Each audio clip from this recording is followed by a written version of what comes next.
we are celebrating two important events today, especially this week. No, the first one is the global event, which is the Pentecost Sunday. Na sinabi nga ni Lex kanina, it is the birth of the global Church of Christ.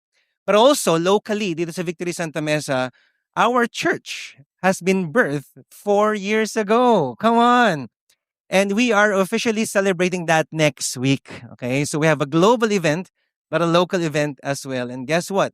The reason why Victory Santa Mesa is here because long time ago, by God's grace, or 2,000 years ago, the Holy Spirit came upon the apostles 2,000 years ago, and God birthed His church. And that's why we are here right now on the day of Pentecost. Let's all stand. Let's read God's word in Acts chapter 2, verse 1, 2, 3. And may I ask you to please stand up as we give reverence to the word of God.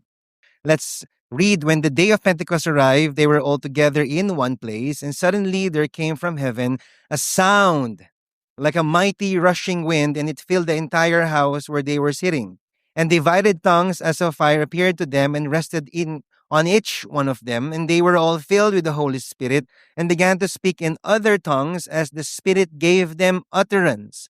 Now there were dwelling in Jerusalem Jews, devout men from every nation under heaven. And at this sound, the multitude came together, and they were bewildered because each one was hearing them speak in his own language.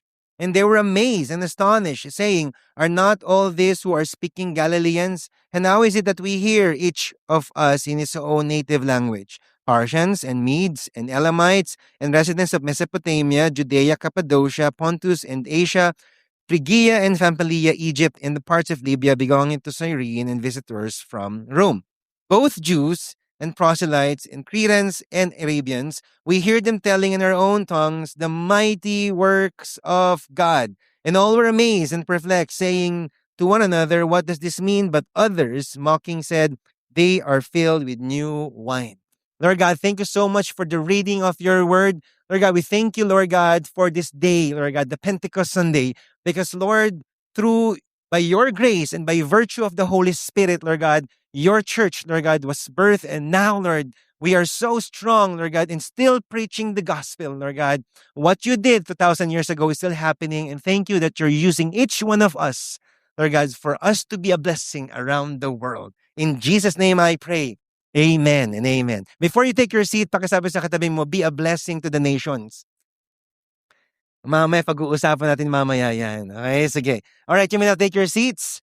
Now, in order for us to understand what was happening here, I'm going to give you a very long background. But don't worry, 3 hours lang tayo dito. Okay, so when Jesus was here on earth, He promised to His disciples He will send the Holy Spirit. Then He was crucified, then died, resurrected, and then He ascended. And then He told the disciples to pray and wait. Pakisabi pa, pray and wait. Pray and wait. And then while they were in the room, 50 days later after Jesus Christ died from the cross and resurrected from the dead, 50 days later, something happened. The Holy Spirit, as promised, descended on the 150 disciples of Jesus Christ. And then they spoke in different languages. Wow. Then Peter preached the gospel, and guess what? 3,000 got saved, and the global church started. And it's still happening today. How many of you are glad it's still happening today? More churches are being built and birthed around the world, even in Creative Access Nation. And you know, the reason why it's called Creative Access is because you have to be creative in evangelism and discipleship to access the nation. Because if you're not creative, bigla ka nagpipreach dyan, mahuhuli ka, ikukulon ka. So there are so many churches being birthed around the world, even in Creative Access Nation. Okay. Now, in order for us to understand Pentecost further, I need to give you 3 biblical and theological concepts. Ito yung foundation ng buong preaching ko today. That's why 3 hours tayo. The joke lang. Okay. 3 biblical and theological concepts for you to understand the preaching today.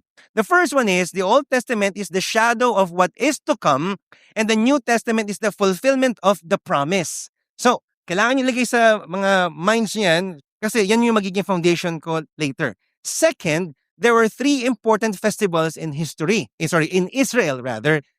Passover, the Feast of Unleavened Bread, or Pesach, celebrated in spring, commemorated the exodus from Egypt, coinciding with the barley harvest. Pag sinabing barley, ito po yung mga seeds yan, dinidiktik nila yan para maging flour. Tapos gagawin nilang unleavened bread kasi yung pong kinain ng mga predecessors nila during the time of the Passover. May pag-usapan natin. And then the Feast of Weeks, which is Shavuot or Pentecost, celebrating 49 days after Passover, marking the giving of the Torah to the Mount Sinai, to 9 commandments. Importante po yan. Also, the festival of the wheat harvest. And then last is the Feast of Tabernacle or Sukkot or Booth. Bakit Booth? Para siyang tent booth, di ba? Tapos tent. Celebrating in autumn, commemorating 40 years in wandering the desert para yung last week na preaching natin, di ba? Marking the final fruit harvest. So may first fruit sa Passover, then there are many fruits on the Pentecost, then the final fruit on the Feast of Tabernacle. These are important foundation in this preaching. Ngayon, bakit parang dalawa yung sineselebrate nila per feast? Kasi nyo? Because there's 2 layers of celebration. Yung isa history, yung isa agriculture. Para maintindihan ninyo. Why is this so important? The agriculture was their clock in history. So kasi winter, di ba? Winter, spring, summer, or fall. Totoo yun. Okay, so pagkatapos ng winter, spring. Patapos na yung winter, magsi-spring na. Magpapas-over na. Right? Tapos magsasummer na wheat barley na. Wheat harvest na. Then finally, autumn. So, pag yung, wala naman silang calendar, wala silang iCalendar, di ba? Wala naman silang physical calendar. Yung agriculture yung magiging clock nila. And then history gave meaning to their food. Kinakain natin yung unleavened bread because thousands of years ago, because of God's grace, pinalaya tayo sa Egypt. Kinakain natin itong mga to kasi during the 40 years wandering in the desert, hindi pinabayaan yung mga lolo tsaka lola po natin. Importante po yan.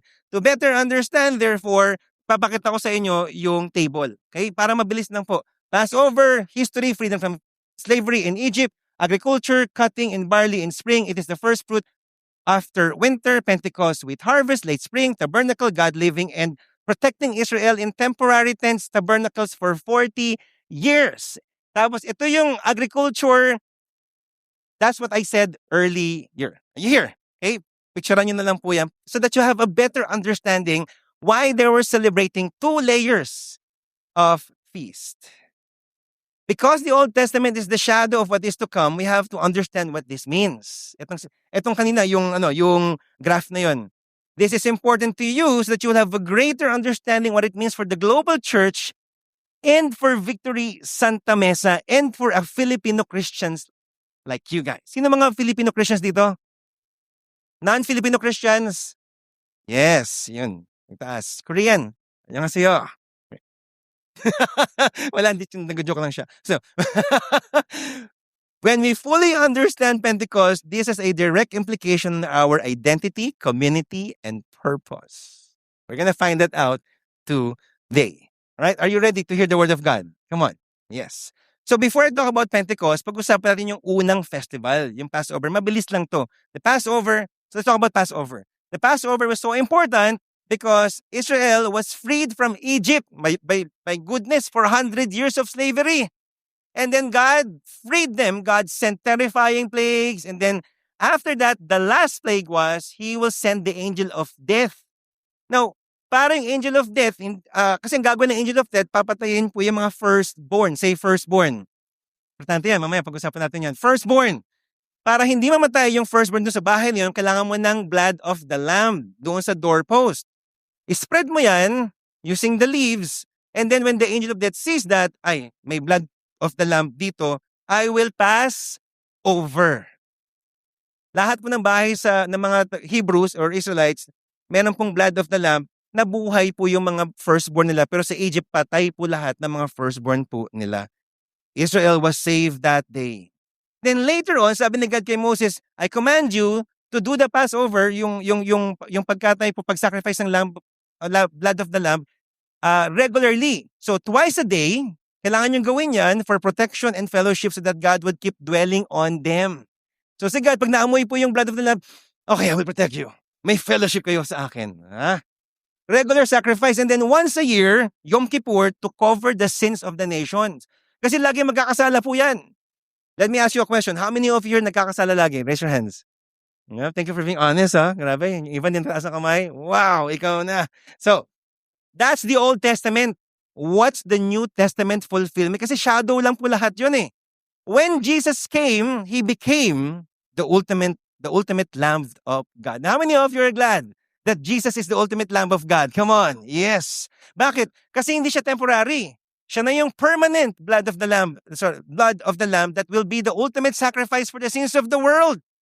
And not just that, through the blood of Jesus Christ, we are protected from spiritual death, the accusations of the enemy, but also fellowship with God. So when you have the blood of the Lamb covering you, you have fellowship with God. Pakisabi sa katabi mo, you have fellowship with God. Come on. So yung po ibig sabihin nun. And guess what? Guess when did Jesus die? He died on spring. He died on spring Passover. Agriculturally speaking, spring siya namatay.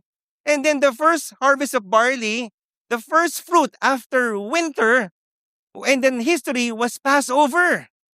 And therefore, Jesus was the first fruit of the so many harvests that is to come. And through Him, there wouldn't be no need of sacrifice anymore. Are you here? And when you are covered by the blood of Jesus Christ, your identity is this: we are now in Christ. Mukha bang kay Kristo yung katabi mo? Hindi, pastor.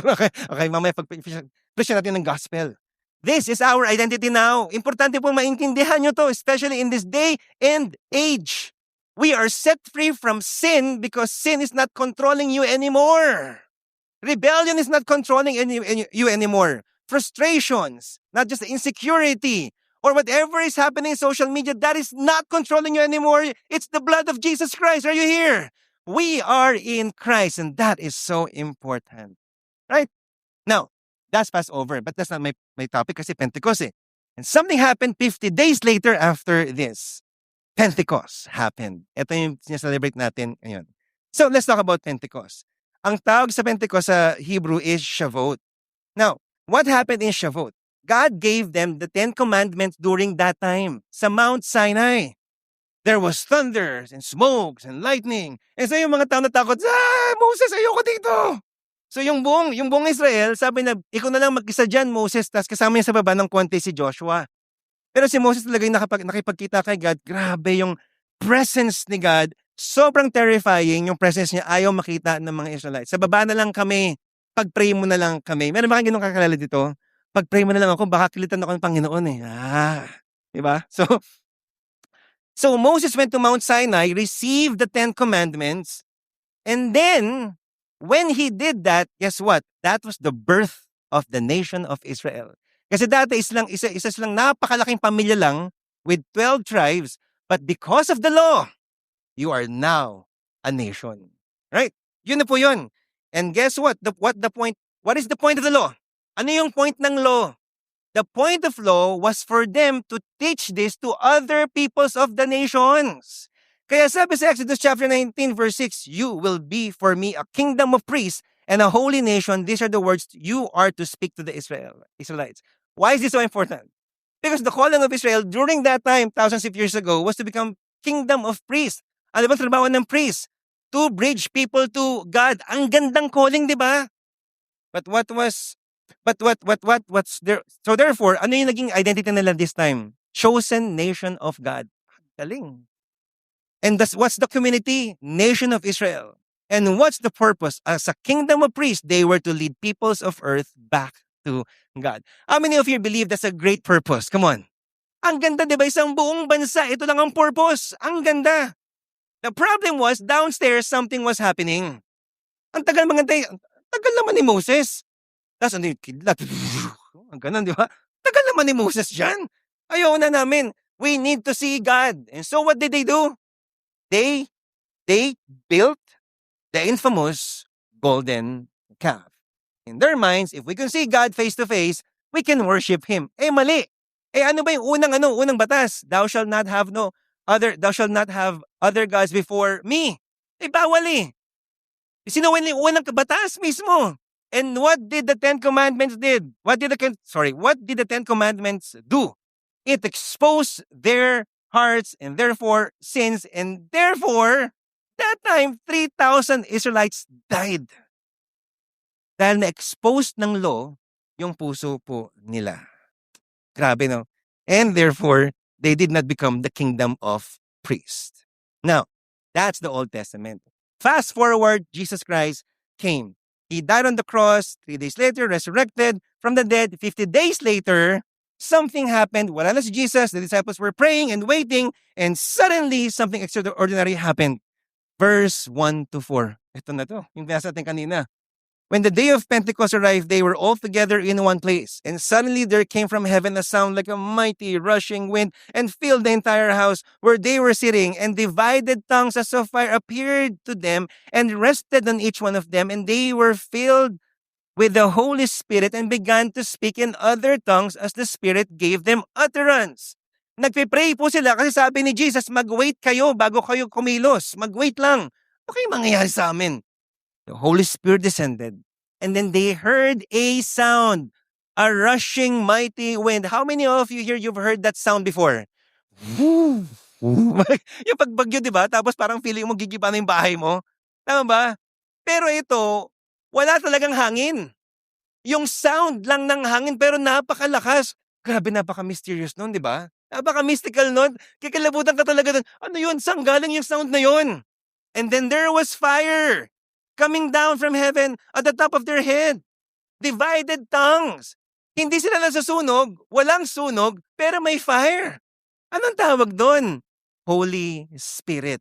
And then after, hindi po natapos, they began speaking in tongues, different languages. Biglang sabi na, konnichiwa. Tapos, annyeonghaseyo. Tapos, marhaba. Middle East. Okay, so, shukran fitir. Okay, so nagaganon na sila. Achtung, Germany. Wala pa naman ganong language during the time. So, hindi totoo yun. Okay, so, but maybe yung marhaba meron na kasi Arabic yun di ba? But they were speaking others. Saan galing to? Ito pala yung promise ni God.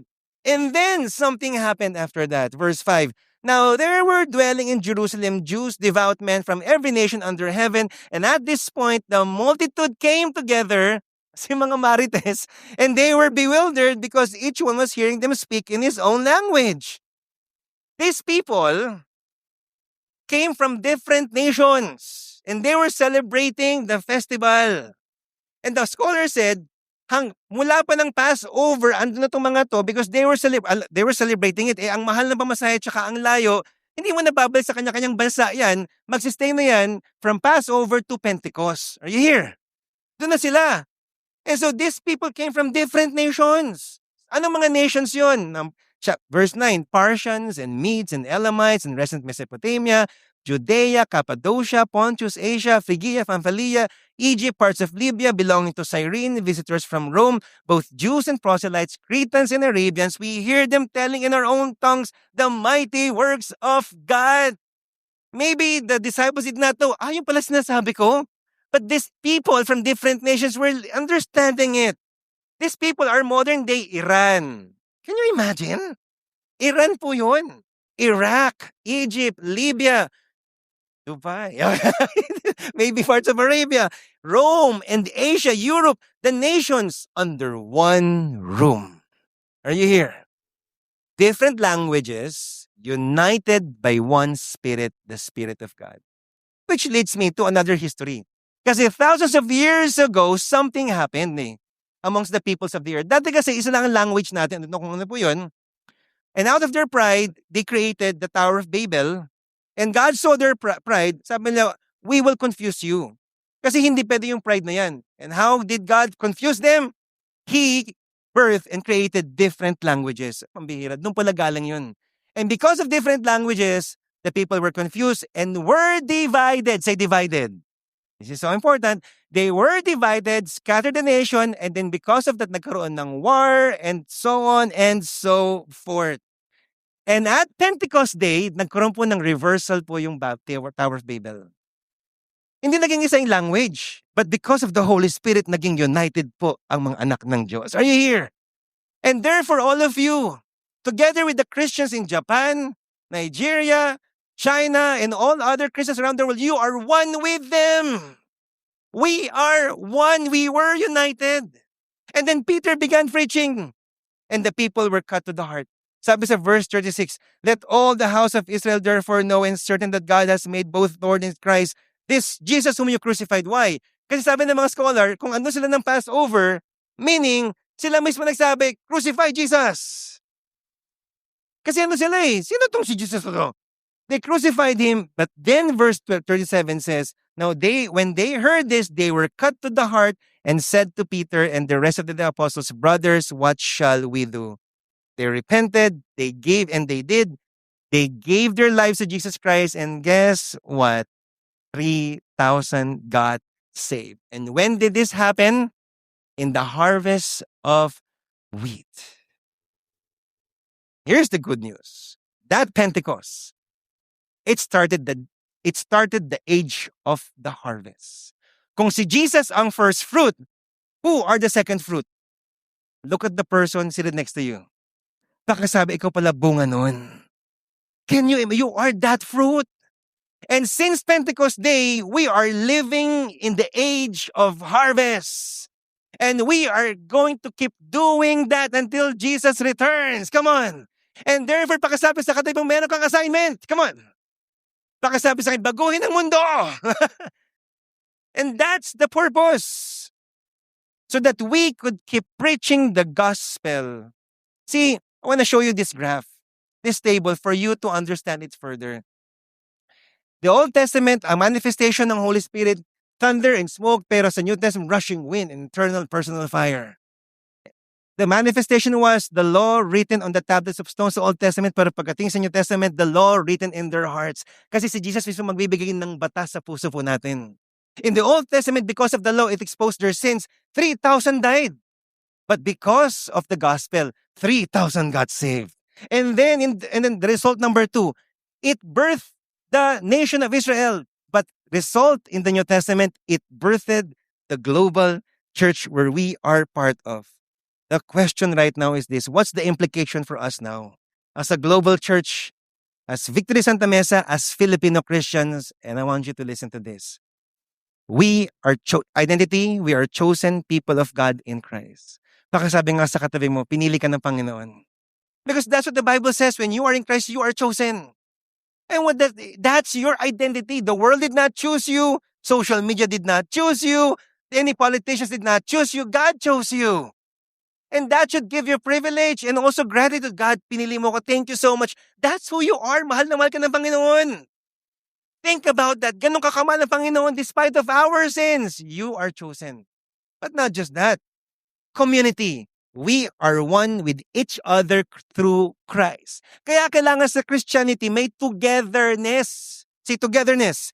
Yun ang nangyari sa verse 42 to verse 47 ng chapter 2. Nagkaroon ng togetherness because of Pentecost. Different nation, speaking different language, and yet they became one. Ganun po ka-powerful ng Holy Spirit. Purpose. Anong purpose na ngayon ng bagong community na to? To be salt and light of the earth and spread the gospel of Jesus Christ. And if we are Christian now, followers of Christ, na kanino po ang allegiance? Kay Jesus Christ. So what does this mean for us today? He is our Lord and Savior. Pakisigaw nga yung word na Lord.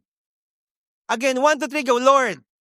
And if Jesus is Lord, He is to be put first. He is the ultimate authority.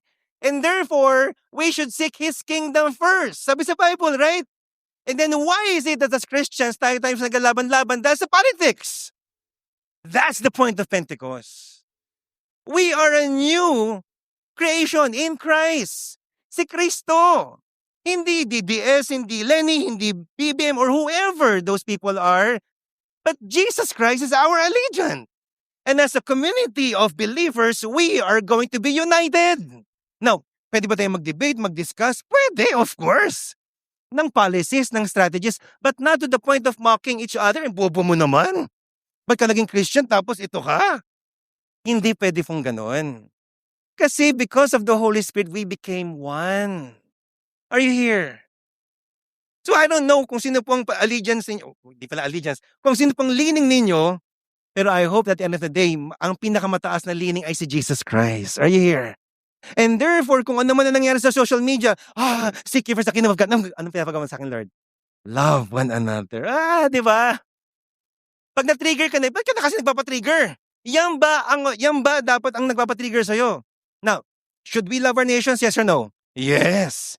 Ano ang salt and light na response ng isang Christian? Pag-pray natin ng bansang Pilipinas. Are you here? Kasi may purpose po talaga tayo. Anong purpose natin? And how many of you are excited for us to preach the gospels around the world? Come on. Right? That's why we are here, a global church of Christ in Christ. And our hope is that more peoples around the world will hear the gospel of Jesus Christ. May purpose kasi tayo. Spread the gospel. Yung po talaga, kahit ano pang gawin at pagbalik-balik natin ng mundo, ito po talaga ang pinaka-purpose. Spread the gospel of Jesus Christ. We can love the nation, pray, protest, but ultimately, as we do that, we have to represent Jesus Christ. So that one day when we become a witness, kahit ano pa ang leaning niyan sa politics, you can preach the gospel. Are you here? Because one day, the age of harvest will come to an end, which leads me to my final and last point. The Feast of Tabernacle. Why do they celebrate it? This is what's in autumn. The final harvest. Pagkasabi final harvest. The final harvest, in this final harvest, they will commemorate how God protected them with his presence in the tabernacle for 40 years in the wilderness. The tabernacle serves as a place where they could gather all the people and just worship him. And this will happen on autumn, the final harvest. Something like this already happened 2,000 years ago when Jesus Christ, the ultimate tabernacle, dwelt among the people here on earth physically. And then he left. But then he will return. How many of you are excited to the return of Jesus Christ? Because in his return, magkakaroon ng final harvest. Say final harvest. And the tabernacle, the ultimate tabernacle, Jesus Christ will dwell among humans once more. And in the final harvest, he will harvest the souls of those who are in him, in Christ. The Christians in the Philippines, the followers in Saudi Arabia, in China, in Iceland, and Greenland, pagsasama-samahin po lahat ni God dyan in the final harvest and in the ultimate tabernacle where Jesus is dwelling, we will worship him together. How many of you are excited for that? Come on. And before that happens, how many of you would want to become part of the final harvest? Of course, all of us here. Now, we don't know kung kailan po mangyayari yun. We don't know. But right now, while we are still living in the age of harvest, what should we do? Number one, continue to live as people of Christ. Celebrate the togetherness in Christ and focus on spreading the gospel more than anything else. And you know why Pentecost matters? Because number one, Pentecost matters because we are the beneficiaries of that. Tayong lahat. We're beneficiaries of that. Number two, because we must value world mission. Victory Philippines was a recipient of Pentecost. When 40 years ago, a growth of missionaries came in the Philippines, and then Victory Jubel started, and then 40 years later, nangyari po ang Victory Santa Mesa. And right now, we have dedicated campus missionaries who are still spreading the gospel so that our campus missionaries could go out there and be part of the Pentecost. But not just them, but all of you guys. And if you want to know more and learn what our campus missionaries are doing, please talk to them so you might support them in whatever ways you can. We have our Missions 2029 because we are living in the age of harvest. We are part of Missions 2029. Maraming bansa po ang i-birth po na churches. Sa iba't ibang bansa, rather.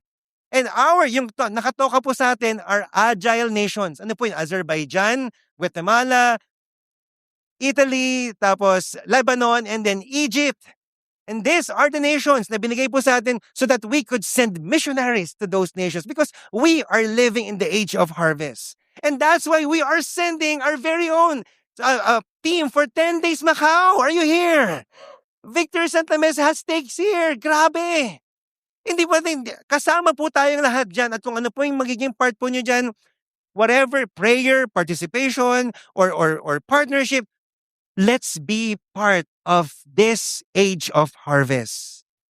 And that's why I'm in Dubai. Because God called me to take part of the Pentecost, of the age of harvest. And I'm glad to be part of, really, I love to death Santa Mesa. But I am allegiant to Jesus Christ, and therefore, kung ano sinabi ni God, we will go there. Kayo din. Kung anong sasabihin sa inyo ni God, hindi, baka mamaya magtatrabaho ka sa ibang bansa, but you're being sent there not to work. You're sent there to have a purpose, to be salt and light and preach the gospel. Because ultimately, it is the heart of God. Puso po ng Panginoon yan.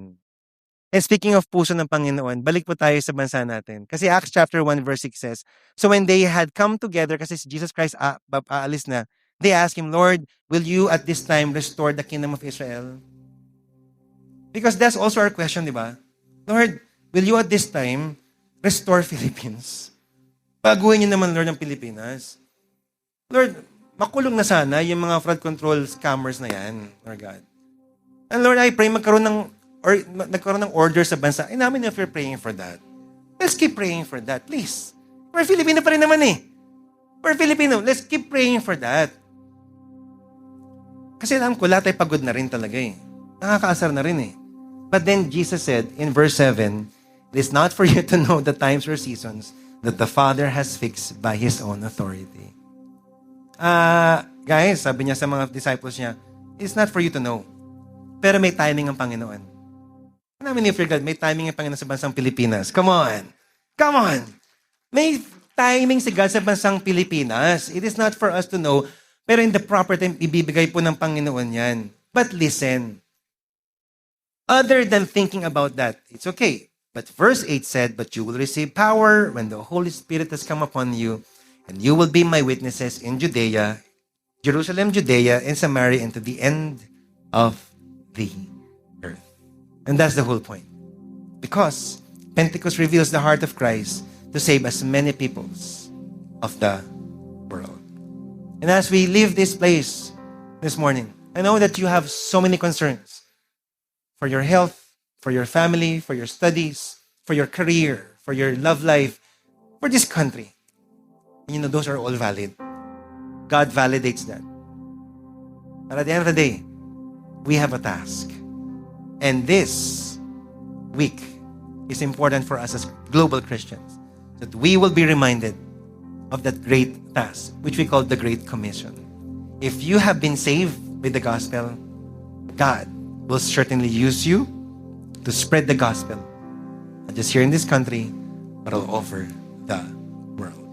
May we have the heart of God to love the peoples of the world as He loved us and loved the peoples of the world.